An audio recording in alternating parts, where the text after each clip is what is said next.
Holy shit.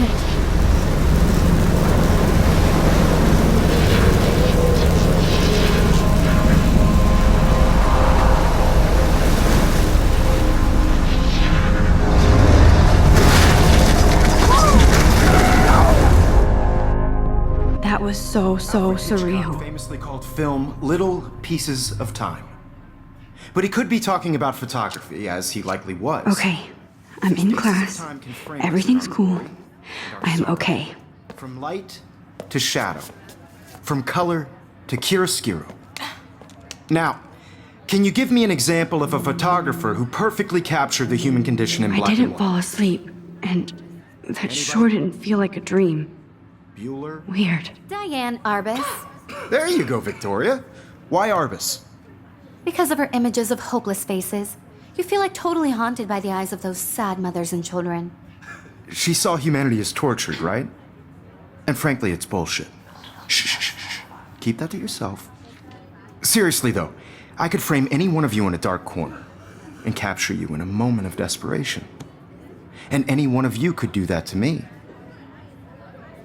Isn't that too easy? Too obvious?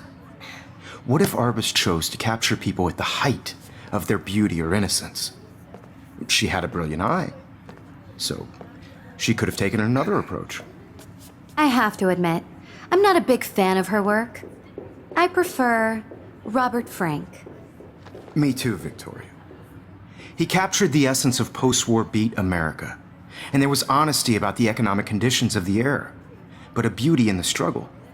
You don't have beauty without a beat, which explains why Frank was Kerouac's photographic muse, and both were the great chroniclers of the 1950s. Well, we've all seen that iconic shot of Kerouac on the balcony, and if you haven't, shame, shame. Capturing the romantic urban solitude of the 20th century poet. You dig? Now, contrast Frank's stark Americana with Salvador Dali's surrealist photographs. Like Cocteau, he was a true Renaissance man, and his famous self-portraits are famous early examples of that truly awful word you pesky kids love so much, the selfie.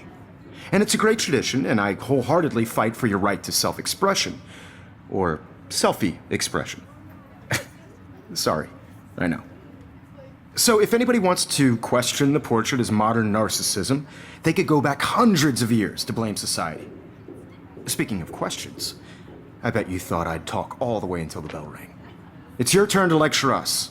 Now, based on the chapters I have no doubt you all memorized, who can tell me the name of the actual process that led to the birth of the self-portrait?